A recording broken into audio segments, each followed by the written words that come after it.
Losing bariatric regain. What are you doing wrong? Are you trying to lose bariatric regain and find yourself baffled why it's not coming off?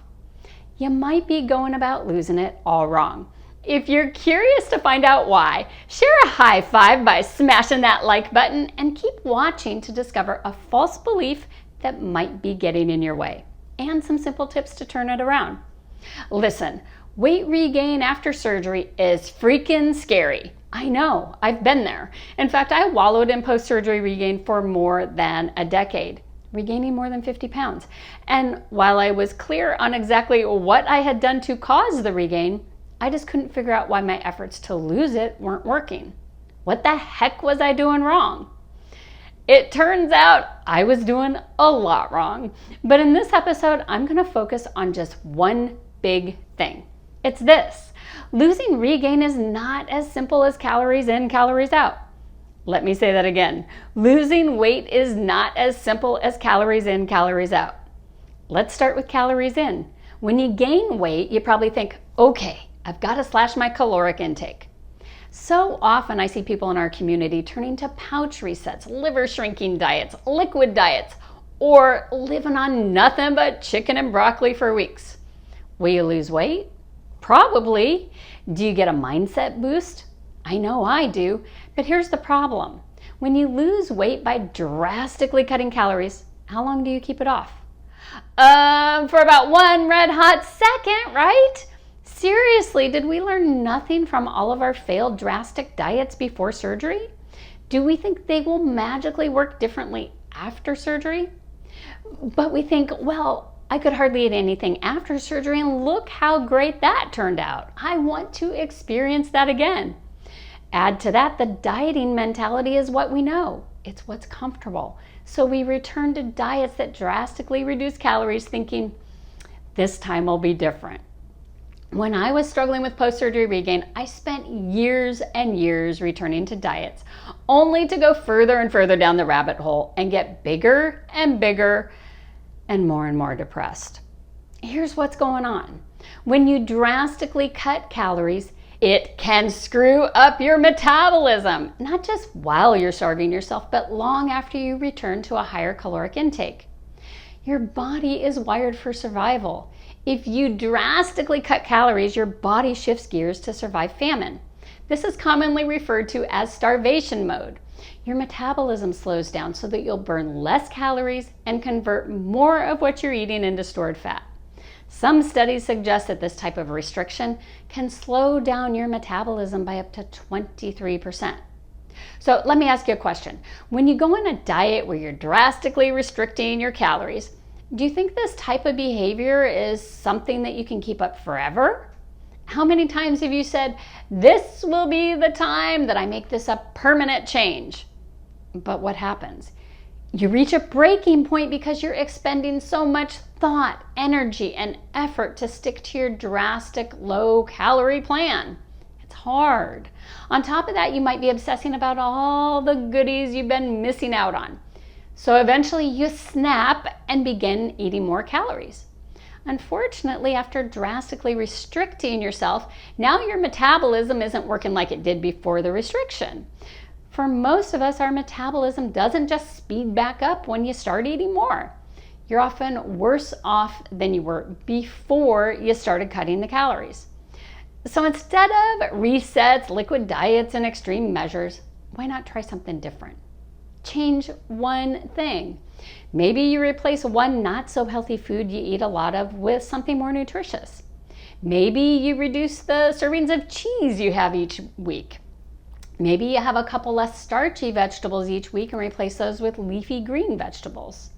Maybe you reduce your caloric intake by 25 calories instead of 250 calories. Think small to moderate changes slowly over time instead of big, bodacious changes all at once. The second part of the equation is calories out. I remember when I first started struggling with regain, I wasn't even a full year out from surgery. Well, I went into cardio queen mode thinking I would just burn it off. I started going to the gym every single day and spent an hour doing cardio. At first, I lost a little of the regain, but then it slowly started to come back on. there's no question cardio burns calories. There's no question it has a ton of health benefits, my favorite being the benefit it has for our brains.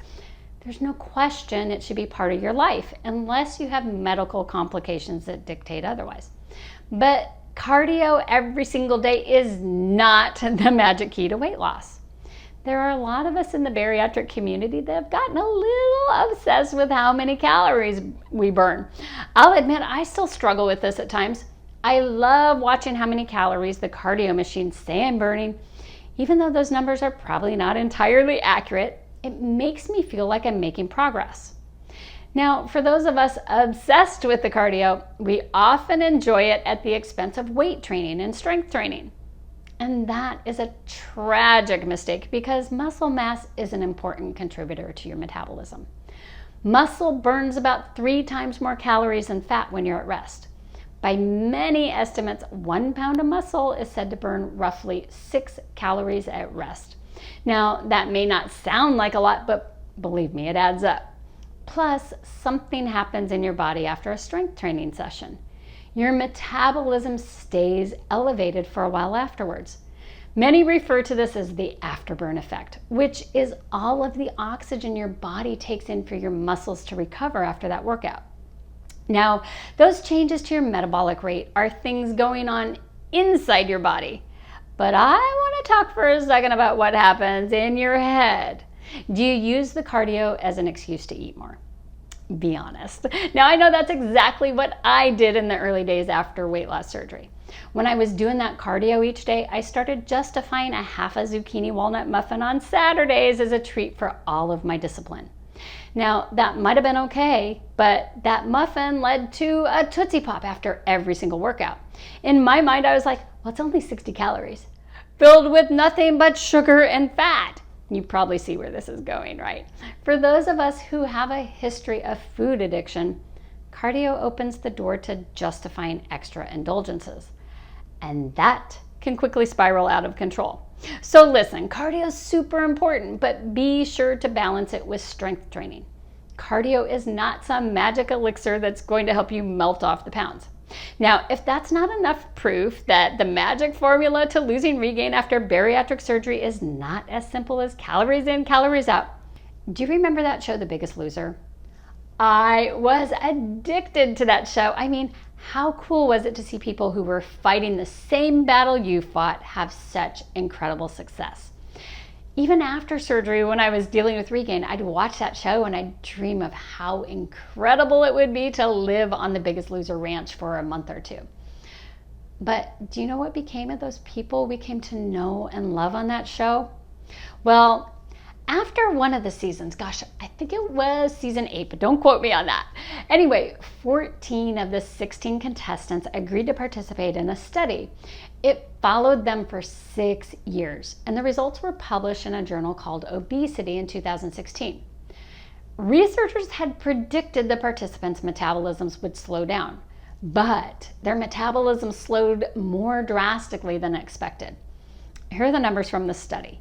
The average weight at the initial show weigh-in was 328 pounds. By the end of the show, 30 weeks later, the average weight was 200 pounds. 6 years later, the average weight of these 14 participants had boomeranged up to 290 pounds. Body fat told a similar story. At the start of the show, it averaged 49%. 30 weeks later, it was down to 28%. 6 years later, it was at 45%. But here's the scary one. You might be quick to attribute the weight or body fat increase to an individual's behavior or lack of discipline. But when you look at the resting metabolic rate, on average, the 14 participants were burning 2,607 calories a day at the start of the show. By the end of the 30 weeks, they were burning only 2,000 calories a day, and that was expected. But the shocker was that 6 years later, they were burning even less calories, only 1,900 a day. Holy cannoli! So the next time you think about drastically cutting your calories, maybe with one of those resets or a liquid diet, or the next time you're tempted to spend countless hours on the treadmill, think twice. Drastic measures can do more harm than good. The secret is slow and steady changes. just a little at a time, changes you can sustain. Now, in the next episode, I'm going to cover ways you can gain weight that have nothing to do with what you eat or how you exercise. So stay tuned for that. In the meantime, live with purpose, live with courage, and live with delight.